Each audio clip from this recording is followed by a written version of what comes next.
तो भारतीय संविधान की अनुसूचियों को समझने वाले हैं। तो वर्तमान समय में भारतीय संविधान में कितनी अनुसूचियां हैं? तो वर्तमान समय में कितनी? 12 अनुसूचियां हैं, ठीक है। और जब हमारा संविधान बनकर तैयार हुआ, मूल संविधान में कितनी अनुसूचियां थी? जब हमारा संविधान बनकर तैयार हुआ तो उस समय कितनी? 8 अनुसूचियां थी। तो बहुत बार यह भी प्रश्न पूछा गया है कि जब हमारा संविधान बनकर तैयार हुआ उस समय भारतीय संविधान में कितने अनुसूचियों का वर्णन किया गया था? तो 8 अनुसूचियों का वर्णन, ठीक है। वर्तमान समय में कितनी? 12। तो जो 4 नई अनुसूचियां जोड़ी गई, ठीक है, उनको 4 अलग अलग संविधान संशोधनों के तहत जोड़ा गया, तभी वर्तमान समय में कितनी अनुसूचियां हैं? 12 अनुसूचियां। आइए समझते हैं 12 के 12 अनुसूचियों को डिटेल से। तो साथियों, जो पहली अनुसूची है आइए समझते हैं। पहली अनुसूची में संघ का नाम एवं उसके राज्य क्षेत्र का वर्णन किया गया है। संघ का नाम किस प्रकार से वर्णित किया गया है कि इंडिया, दैट मीन्स भारत, ठीक है। और आगे है कि उसके राज्य क्षेत्र और 28 के 28 राज्यों का और साथ में 8 केंद्र शासित प्रदेशों को भी परिभाषित किया गया है अनुसूची 1 में, ठीक है। इसी प्रकार से अगर हम बात करें अनुसूची 2, तो अनुसूची 2 में किस चीज का वर्णन है? वेतन भत्तों का वर्णन किया गया है, ठीक है। और इसी प्रकार से अगर हम तीसरी अनुसूची की बात करें, तीसरी अनुसूची में किस चीज का वर्णन है? शपथ। अगर हम बात करें इन्हें याद कैसे रखें, ठीक है, बहुत सारे साथियों को अनुसूची 2 और अनुसूची 3 में कंफ्यूजन रहता है। तो कैसे याद रखें?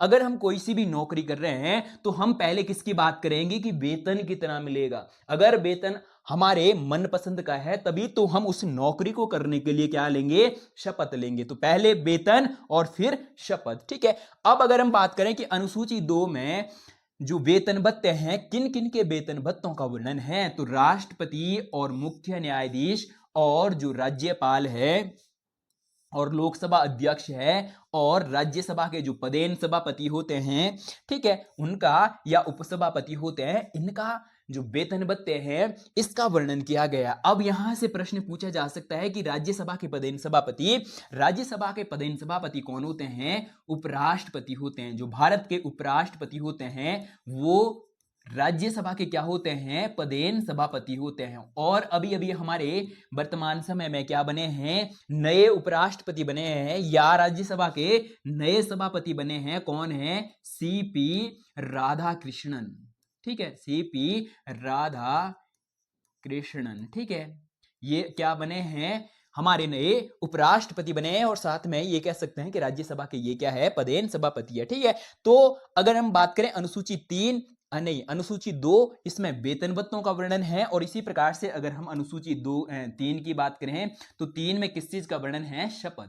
आइए समझते हैं कि 3 में जो अनुसूची है इसके अनुसार कौन कौन शपथ लेते हैं या किन किन के शपथ की बात की गई। तो विभिन्न पदाधिकारियों, जो विभिन्न संवैधानिक पदाधिकारी है जैसे राष्ट्रपति और उपराष्ट्रपति और सर्वोच्च न्यायालय के न्यायाधीश, ठीक है, आदियों का जो पद ग्रहण है, पद ग्रहण करने के लिए के समय क्या ली जाती है? जो शपथ ली जाती है उसका वर्णन हमारे संविधान के कौन से अनुसूची में किया गया है? तो अनुसूची 3 में किया गया है। आशा करता हूं कि साथियों आप ऊपर की 3 अनुसूचियों को अच्छे से समझ गए होंगे। अब हम समझने वाले हैं अनुसूची 4 की। अनुसूची 4 किससे संबंधित है? तो यहां से भी प्रश्न पूछे गए हैं। तो अनुसूची 4 में किस चीज का वर्णन है? जो राज्यसभा है, ठीक है। हमने संसद समझा था, ठीक है। तो संसद एक होता है लोकसभा, ठीक है, और दूसरा होता है राज्यसभा।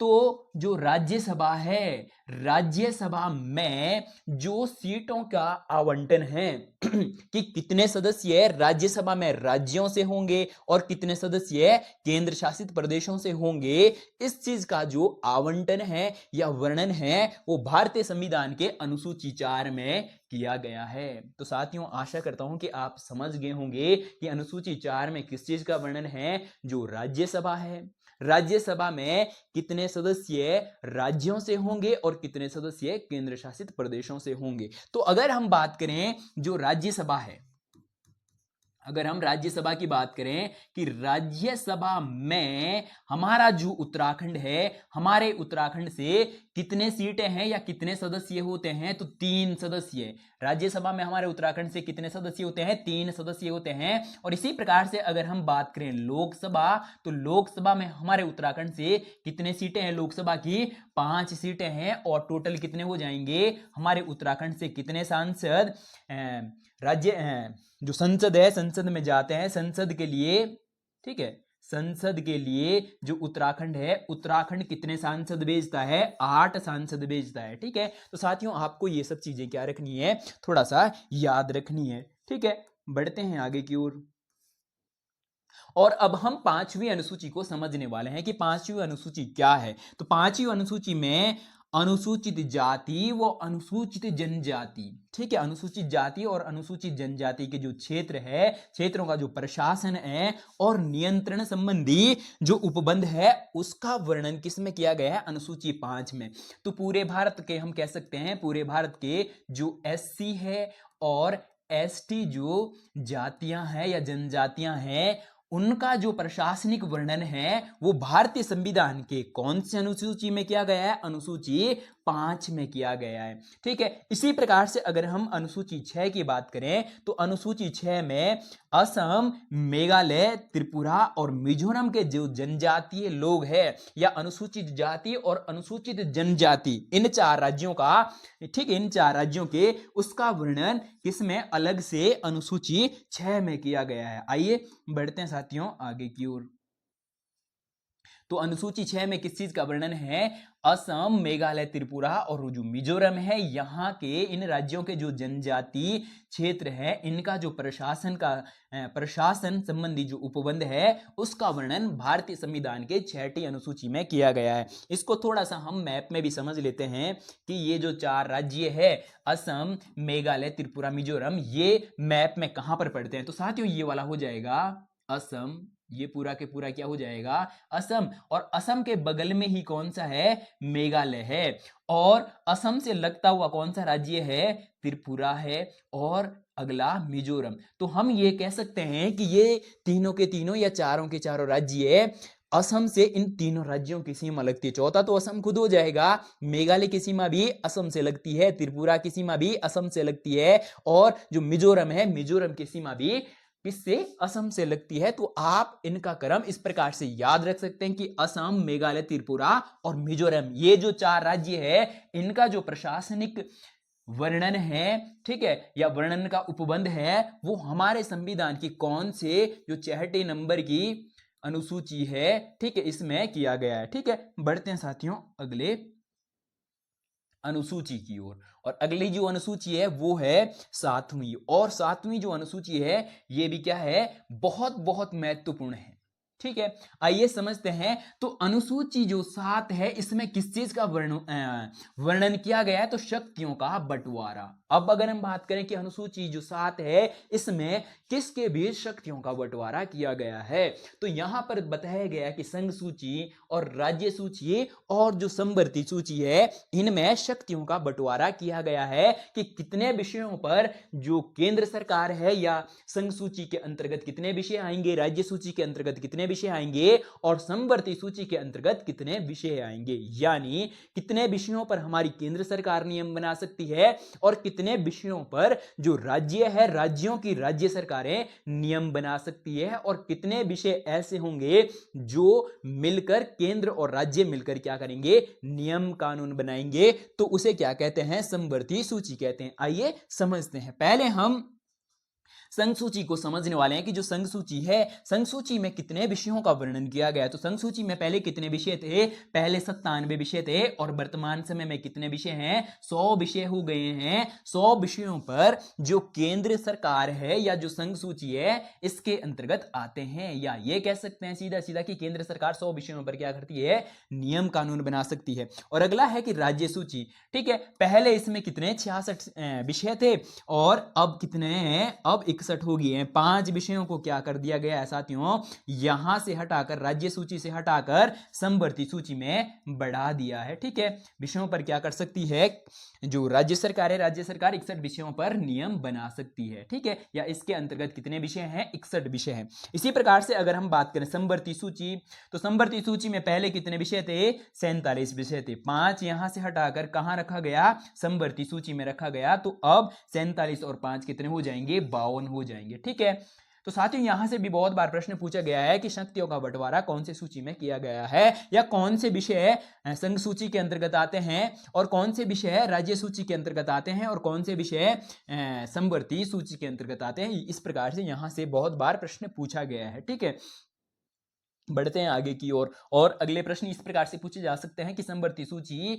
में कितने विषयों का वर्णन है, 22 विषयों का वर्णन है। इसी प्रकार से अगर हम बात करें किसकी, जो राज्य सूची है, राज्य सूची में 61 विषय आते हैं। और अगला प्रश्न यहां से इस प्रकार से पूछा जाता है, बहुत बहुत इंपॉर्टेंट है, कि समवर्ती सूची को ऑस्ट्रेलिया के संविधान से लिया गया है। प्रश्न पूछा जाता है कि जो समवर्ती सूची है, समवर्ती सूची को किस देश के संविधान से लिया है, तो ऑस्ट्रेलिया के संविधान से लिया है। चलिए बढ़ते हैं साथियों आगे की ओर, और अब हम 8वें नंबर की अनुसूची को समझने वाले हैं। और 8वें नंबर की जो अनुसूची है, ये भी बहुत से भी बहुत क्या है, महत्वपूर्ण है। आइए समझते हैं। तो जो 8वें नंबर की अनुसूची है, 8वें नंबर की अनुसूची में भाषाओं का वर्णन किया गया है। ठीक है, और अगर हम बात करें कि 8वीं सूची के अंतर्गत कितनी भाषाएं आती है, 22 भाषाओं का वर्णन किया गया है। कितनी भाषाएं थी, तो 14 भाषाएं थी। कितनी, जब हमारा संविधान बनकर तैयार हुआ उस समय 8वीं अनुसूची में कितनी भाषाएं थी, तो 14 भाषाएं थी। ठीक है, और अगर हम वर्तमान समय की बात करें, वर्तमान समय में जो 8वीं अनुसूची है, 8वीं अनुसूची में कितनी भाषाएं हैं साथियों, 22 भाषाएं। और उन 22 भाषाओं में से एक कौन सी है, हिंदी भी है। और हिंदी दिवस कब मनाया जाता है, तो 14 सितंबर को। ठीक है, 14 सितंबर को क्या मनाया जाता है, हिंदी दिवस मनाया जाता है। और कल ही हमने क्या मनाया था, हिंदी दिवस मनाया था।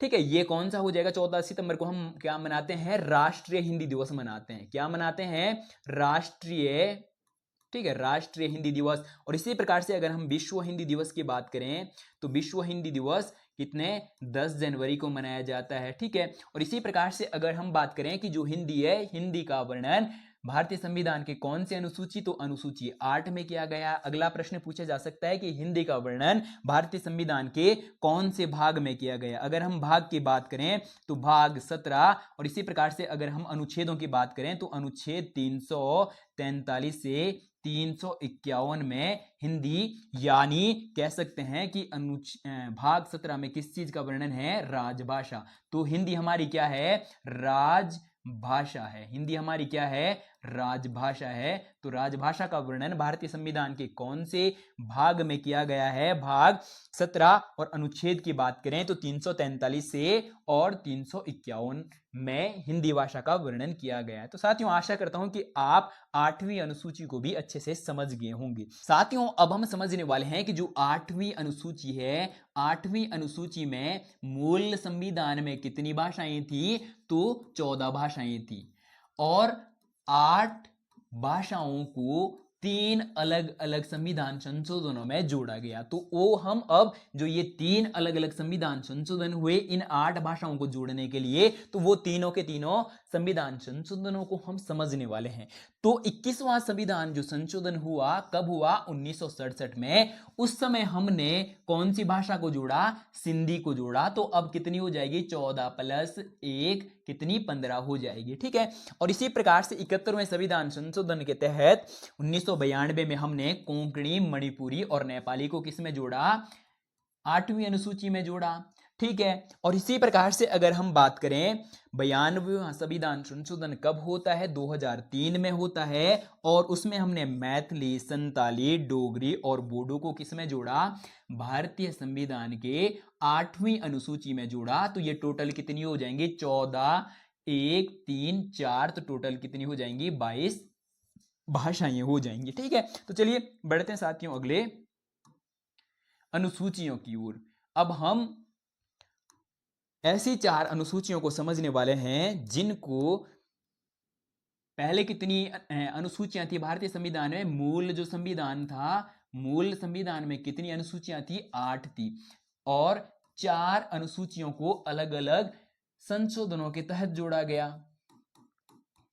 ठीक है, अब हम समझने वाले हैं कि जो ये संविधान में हमने 4 अनुसूचियां नई जोड़ी, इनको कौन कौन से संविधान संशोधनों के तहत जोड़ा गया, और साथ में कौन से अनुसूची में किस चीज का वर्णन किया गया है, अब हम ये समझने वाले हैं। तो सबसे पहले अगर हम बात करें 9वीं अनुसूची, 9वीं अनुसूची को कौन से संविधान संशोधन के तहत किसमें जोड़ा? अनुसूचियों में जोड़ा। तो 9वीं अनुसूची को हमने पहले संविधान संशोधन के तहत 1951 में भूमि सुधार, तो अगर हम बात करें कि 9वीं अनुसूची में किस चीज का वर्णन है? भूमि सुधार का वर्णन है। और जो ये 9वीं अनुसूची को जोड़ा हमने पहले संविधान संशोधन के तहत जोड़ा गया, और कब जोड़ा? तो वर्ष 1951 में जोड़ा। तो साथियों ये भी बहुत बहुत बार प्रश्न पूछा गया है कि जो 9वीं अनुसूची है, 9वीं अनुसूची में किस चीज का वर्णन है? तो भूमि सुधार का वर्णन है। और 9वीं अनुसूची कौन से संविधान संशोधन के तहत जोड़ी जाती है? संशोधन 1 के तहत जोड़ी जाती है। कब? 1951 में। चलिए बढ़ते हैं अगले अनुसूची की ओर, और अगली जो अनुसूची है 10वीं अनुसूची। 10वीं अनुसूची को 52वें संविधान संशोधन 1985 में जोड़ा गया। आपको प्रश्न बहुत बहुत बार देखने को मिलेगा। तो अनुसूची 10 में किस चीज का वर्णन है? अनुसूची 10 में दल बदल का वर्णन है। और जो अनुसूची 10 है, इसको कब जोड़ा गया? तो 52वां संविधान संशोधन 1985 के तहत अनुसूचियों में जोड़ा गया। अब हम 11वीं अनुसूची को समझने वाले हैं, और 11वीं अनुसूची भी बहुत बहुत इंपॉर्टेंट है।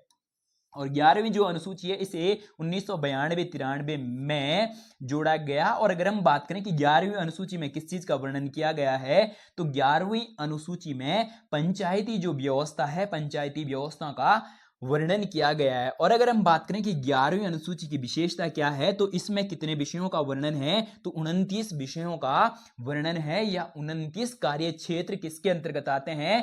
पंचायती व्यवस्था के अंतर्गत आते हैं। जो कौन से नंबर की अनुसूची है? जो 11वें नंबर की अनुसूची है। ठीक है, चलिए बढ़ते हैं साथियों आज के अंतिम अनुसूची की ओर। इसको थोड़ा सा हम आगे कर लेंगे। ठीक है, ये आगे कर देंगे। तो अगर हम बात करें 12वीं अनुसूची, तो 12वीं अनुसूची कौन सी संविधान संशोधन? तो 74वां संविधान संशोधन। और 74वां जो संविधान संशोधन होता है वो 1992-93 में होता है। और अगर हम बात करें कि इसमें किस चीज का वर्णन है, तो नगर प्रशासन का वर्णन है। और इसके अंतर्गत कितने कार्य क्षेत्रों को रखा गया है? तो 18 कार्य क्षेत्रों को रखा गया। तो साथियों ये थी आज की क्लास। अगर आपको क्लास अच्छी लगी हो तो वीडियो को लाइक, चैनल को सब्सक्राइब, और साथ में इस प्रकार की और वीडियो देखने के लिए इस क्लास को क्या करें, अपने सभी साथियों तक ज्यादा से ज्यादा शेयर करें। तो चलिए आज के लिए इतना ही, मिलते हैं जल्दी ही इस प्रकार की नेक्स्ट वीडियो में। तब तक के लिए जय हिंद।